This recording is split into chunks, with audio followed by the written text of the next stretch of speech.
So next നമ്മൾ discuss ചെയ്യാൻ പോകുന്നത് MV Act ആണ്, that is motor vehicles act. This is also a supplementary law that comes along with the law of torts. Okay, അപ്പം എന്തൊക്കെയാണ് liability വരുന്നത് എന്നുള്ളതാണ് നമ്മളുടെ ഫസ്റ്റ് ടോപ്പിക്ക്. അപ്പോൾ മോട്ടോർ വെഹിക്കിൾസ് ആക്ട് 1988 അനുസരിച്ച് വാട്ട് ഈസ് ദ പർപ്പസ്, ഈ ഒരു നിയമം എന്തിനാണ് ശരിക്കും? നമ്മളെ റോഡ് സേഫ്റ്റി, അതുപോലെ തന്നെ നമുക്ക് റോഡിൽ ഡ്രൈവ് ചെയ്യാനുള്ള ലൈസൻസുകൾ, രജിസ്ട്രേഷൻ വണ്ടികളുടെ, ഇൻഷുറൻസുകൾ, എന്തൊക്കെ ഒഫൻസുകളാണ് നമ്മൾ കമ്മിറ്റ് ചെയ്യാൻ, ഇതിൽ വരുന്ന ഒഫൻസുകൾ എന്തൊക്കെയാണ്, എങ്ങനെയാണ് നമ്മൾ കോമ്പൻസേഷൻസ് പോകുന്നത് എന്നൊക്കെയാണ്. ഓക്കെ, അപ്പോൾ ആദ്യം നമുക്ക് 1939 മോട്ടോർ വെഹിക്കിൾസ് ആക്ട് ആയിരുന്നു. അത് പിന്നീട് നമ്മൾ 1914 ആക്റ്റായിട്ട് റീപ്ലേസ് ചെയ്തു. അപ്പോൾ basically what is the aim എന്ന് ചോദിക്കുകയാണെങ്കിൽ നമ്മുടെ റോഡ് ആക്സിഡൻസുകൾ റെഡ്യൂസ് ചെയ്യാനും സേഫ്റ്റി എൻഷുർ ചെയ്യാനും അതേപോലെ തന്നെ കോമ്പൻസേഷൻസ് ഒക്കെ നമുക്ക് എൻഷുർ ചെയ്യാനും വേണ്ടിയിട്ടാണ്. ഇനി നമ്മൾ കോമ്പൻസേഷൻസ്, MV ആക്റ്റിലെ കോമ്പൻസേഷൻസ് നമ്മൾ ഡിവൈഡ് ചെയ്യുകയാണെങ്കിൽ രണ്ട് രീതിയിലാണ് നമ്മളിവിടെ കോമ്പൻസേഷൻസിന് ഡിവൈഡ് ചെയ്യുന്നത്. ഒന്നാമത്തത് ഫോൾട്ട് ബേസ്ഡ് ലയബിലിറ്റിയും നോ ഫോൾട്ട് ലയബിലിറ്റിയാണ്. ഈ ഫോൾട്ട് ബേസ്ഡ് ലയബിലിറ്റി എന്ന് പറയുകയാണെങ്കിൽ നമ്മളെ ഈ ഇഞ്ചുറി കോസ് ചെയ്തിട്ടുള്ള ആൾ ആരാണോ, ഫോർ എക്സാമ്പിൾ അശ്രദ്ധമായിട്ട് ആരാണോ ഇവിടെ വണ്ടി ഓടിക്കുന്നത്, ഓക്കെ, അങ്ങനെയാണ് ഇവിടെ ഒരു ഇത് വന്നിട്ടുള്ളതെന്ന് വിചാരിക്കുക. അപ്പം ഇവിടെ ഇഞ്ചുറി കോസ് ചെയ്ത ഇഞ്ചുറർ ഇവിടെ നെഗ്ലിജൻ്റ് ആണ് എന്ന് നമുക്ക് പ്രൂവ് ചെയ്യാൻ പറ്റണം. എങ്കിൽ മാത്രമേ വിക്ടിമിന് അവിടെ കോമ്പൻസേഷൻ ലഭിക്കുകയുള്ളൂ. അപ്പോൾ ആ നെഗ്ലിജൻസ് അവിടെ പ്രൂവ് ചെയ്തിരിക്കണം. അതാണ് ഈ fault based liability. That fault needs to be proved. In case വിക്ടിമിൻ്റെ ഭാഗത്തുനിന്നും ഫോൾട്ട് ഉണ്ട്, ഈ ഇഞ്ചുററിൻ്റെ ഭാഗത്തും ഫോൾട്ട് ഉണ്ടെന്നുണ്ടെങ്കിൽ കോൺട്രിബ്യൂട്ടറി നെഗ്ലിജൻസ് അനുസരിച്ച് നമുക്ക് ആ ക്ലെയിമുകൾ തമ്മിൽ അല്ലെങ്കിൽ കോമ്പൻസേഷനിൽ റിഡക്ഷൻ വന്നിട്ടുണ്ടാവും. ഇപ്പം ഞാനൊരു ഒരു ഉദാഹരണം പറയുകയാണെന്നുണ്ടെങ്കിൽ, ഇപ്പം ഒരു സീബ്ര ലൈൻ ക്രോസിങ്ങിൽ ഒരാൾ നടന്ന് പോവാണ്. അപ്പം ഒരാൾ വളരെ റാഷൻ നെഗ്ലിജൻ്റ് ആയിട്ട് വന്നിട്ട് ഈ പെഡസ്ട്രിയനെ ഇടിച്ചിടാണ്, അല്ലെങ്കിൽ ഈ ക്രോസ് ചെയ്യുന്ന ആളെ ഇടിച്ചിടുകയാണ്. And suppose he died. Okay, അപ്പോൾ അവിടെ ആ നെഗ്ലിജൻസ് നമുക്ക് പ്രൂവ് ചെയ്യണം. പ്ലസ് അവിടെ കോൺട്രിബ്യൂട്ടറി നെഗ്ലിജൻസ് വരിക, ഈ നടന്നു പോകുന്ന ഒരാൾ ഫോണിൽ നോക്കിയിട്ട് വളരെ കെയർലെസ് ആയിട്ടാണ് നടക്കുന്നത് എന്നെങ്കിൽ അവിടെ ഒരു കോൺട്രിബ്യൂഷൻ ഉണ്ട്, അല്ലേ? I mean the victim has also contributed something or he has also cos something. അപ്പോൾ അവിടെ നമുക്ക് അതിനനുസരിച്ച് റിഡക്ഷൻ കൊണ്ടുവരാൻ വേണ്ടിയിട്ട് പറ്റും. ഓൾറൈറ്റ്, കോമ്പൻസേഷനിൽ ഇനി what is no fault liability? No fault liability നമുക്ക് വന്നിട്ടുള്ളത് 1988 അമെൻമെൻറ്റിലാണ്. ഇതിൽ ഓണർ അല്ലെങ്കിൽ വണ്ടിയുടെ ഓണർ അല്ലെങ്കിൽ ഇൻഷുറൻസ് എടുത്തിട്ടുണ്ടെങ്കിൽ insurer must pay the compensation. എന്ത് വന്നാലും അവർ കോമ്പൻസേഷൻ പേ ചെയ്തിരിക്കണം. ഫോർ ദ ഡെത്ത് അല്ലെങ്കിൽ പെർമനൻറ്റ് ഡിസേബിൾമെൻറ്റ് അവിടെ ഫോൾട്ട് ഉണ്ടോ ഇല്ലേ എന്നുള്ളത് നോക്കുന്നതേ ഇല്ല. Strictly they are liable. Okay, അപ്പം ഇവിടെ നമുക്ക് കോമ്പൻസേഷൻ്റെ കണക്കുകളും പറയുന്നുണ്ട്. ഡെത്താണ് സംഭവിച്ചിട്ടുള്ളതെങ്കിൽ 5 lakh ആണ്. ഇനി പെർമനൻ്റ് ആയിട്ട് അയാൾക്ക് ഡിസേബിലിറ്റി കോസ് ചെയ്യുകയാണെന്നുണ്ടെങ്കിൽ 5 lakh ഇൻറ്റു പെർമനൻറ്റ് ഡിസേബിലിറ്റീൻ്റെ പെർസെൻറ്റേജ്. പിന്നെ മൈനർ ഇഞ്ചുറീസ് ആണെന്നുണ്ടെങ്കിൽ 25,000. ഓക്കെ, ഇവിടെ നിങ്ങൾ എക്സ്റ്റെൻറ്റ് ഓഫ് കോമ്പൻസേഷനിൽ you have to write one more point. ഇതിൽ 2019 എഫക്റ്റീവായിട്ട് വരുന്നത് ഈ ഒരു കണക്കുകൾ, അല്ലെങ്കിൽ ഈ ഒരു എന്താ പറയുക നമ്മളുടെ പെർസെൻറ്റേജും അല്ലെങ്കിൽ എത്രയാണ് എമൗണ്ട് എന്നുള്ളത്. അപ്പോൾ ഇൻഫ്ലേഷൻ അഡ്ജസ്റ്റ് ചെയ്യാൻ വേണ്ടിയിട്ട് ഒരു 5% ഇൻക്രീസ് ഉണ്ടാവും 2019. ഓരോ വർഷം കൂടുമ്പോഴും ഈ കോമ്പൻസേഷൻസിൻ്റെ കണക്കിൽ ഒരു 5% കൂടും. കാരണം ആ ഇൻഫ്ലേഷൻ, വിലക്കയറ്റം നമുക്കൊന്ന് ഇതാക്കാൻ വേണ്ടിയിട്ടാണ്. ഓക്കെ, ഇൻഷുററിൻ്റെ ലയബിലിറ്റിയാണ് നെക്സ്റ്റ് നമ്മൾ നോക്കുന്നത്. ഒരു തേർഡ് പാർട്ടി ഇൻഷുറൻസിൽ എന്തൊക്കെയാണെന്ന് ചോദിച്ചു കഴിഞ്ഞാൽ, ഇപ്പോൾ ഒരു ഓണർ എന്തായാലും വണ്ടി തേർഡ് പാർട്ടി റിസ്കിൽ ഇൻഷുറൻസ് എടുത്തിട്ടുണ്ടായിരിക്കണം എഗെയിൻസ്റ്റ് ആയിട്ട്.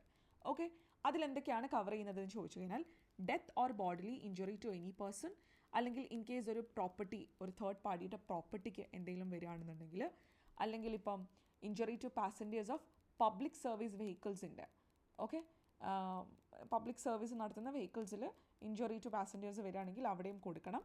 പിന്നെ പില്യൺ റൈഡേഴ്സിനില്ല.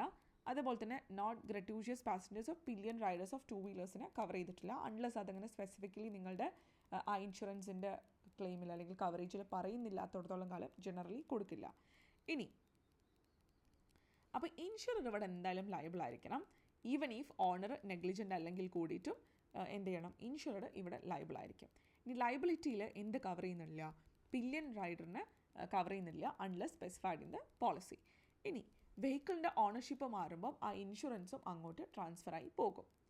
ഓക്കെ, പിന്നെ ഇൻഷുറർ എന്തിൽ ലയബിളാണ്?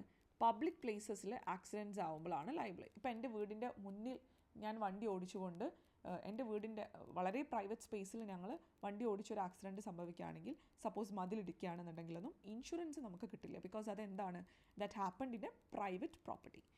ഇതിൻ്റെ ലിമിറ്റേഷൻസ് അല്ലെങ്കിൽ ലിമിറ്റ്സ് എങ്ങനെയാണ് ലയബിലിറ്റീൻ്റെ എന്ന് ചോദിക്കുകയാണെങ്കിൽ, ഡെത്ത് ആൻഡ് ഇഞ്ചുറിക്ക് അൺലിമിറ്റഡ് ആണ് പോളിസി ടേംസ് സബ്ജക്റ്റ് ചെയ്തുകൊണ്ട്. പ്രോപ്പർട്ടി ഡാമേജസിലാണെങ്കിൽ അപ് ടു 6,000 ആണ് സബ്ജക്റ്റ് ടു പോളിസി ടേംസ് ആണ്. ഇനി ഇൻഷുറർക്ക് വേണമെന്നുണ്ടെങ്കിൽ സ്റ്റാറ്റ്യൂട്ടറി ലിമിറ്റിൻ്റെ ബിയോണ്ടും പോകാൻ വേണ്ടിയിട്ട് പറ്റും ഇഫ് അഗ്രീഡ്. ഓക്കെ. ഇനി ഹിറ്റ് ആൻഡ് റൺ ആയിട്ടുള്ള കേസുകൾക്കാണെങ്കിൽ അവിടെ ഗവൺമെൻറ് ഇൻഷുറൻസ് പേ ചെയ്യും, ഒരു ഫിക്സഡ് ആയിട്ടുള്ളൊരു സമ്മ്.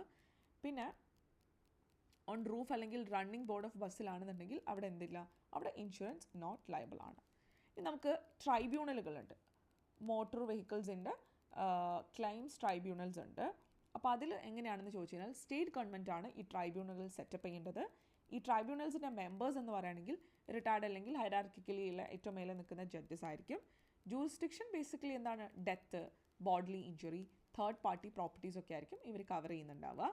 അപ്പം ഇൻ കേസ് ഇവർ ഏതെങ്കിലും ഒരു ക്ലെയിം ഫെയിൽ ചെയ്യുകയാണെന്നുണ്ടെങ്കിൽ, if anybody wants to get a claim, what they can do, injured ആയിട്ടുള്ള ആളോ അല്ലെങ്കിൽ ഓണറോ, അവരുടെ ഇപ്പം മരിച്ചു പോയിട്ടുണ്ടെങ്കിൽ അവരുടെ ലീഗൽ ഹയേഴ്സോ അല്ലെങ്കിൽ മറ്റേതെങ്കിലും ഓത്തറൈസ്ഡ് ആയിട്ടുള്ള ഏജൻസ് ഉണ്ടെങ്കിൽ they can apply in the tribunal for the claim. Okay. അപ്പോൾ ബേസിക്കലി ഇവരുടെ ജൂറിസ്ഡിക്ഷൻ എന്ന് പറയുകയാണെങ്കിൽ ആക്സിഡൻറ്റ് നടന്ന സൈറ്റിൽ അല്ലെങ്കിൽ ക്ലെയിമൻറ്റിൻ്റെ ആരാണോ ക്ലെയിം ചെയ്യുന്നത് അയാളുടെ റെസിഡൻസ് അല്ലെങ്കിൽ ഡിഫൻഡൻറ്റിൻ്റെ റെസിഡൻസിൻ്റെ സ്ഥലം, ഇവിടെയാണ് ബേസിക്കലി ജൂറിസ്ഡിക്ഷൻ. ഇവിടെയുള്ള ട്രൈബ്യൂണൽസിലായിരിക്കും നമ്മൾ കൊടുക്കേണ്ടത്. ഓക്കെ. പിന്നെ പോലീസ് റിപ്പോർട്ടാണ് ഇവിടെ ആപ്ലിക്കേഷനായിട്ട് നമുക്ക് can be also treated as an application.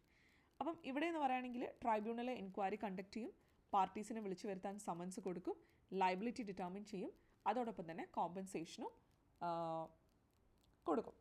Okay. ഫോൾട്ടാണോ അല്ലെങ്കിൽ നോ ഫോൾട്ട് ലയബിലിറ്റി ആണോ അതിനനുസരിച്ച് കൊണ്ട്.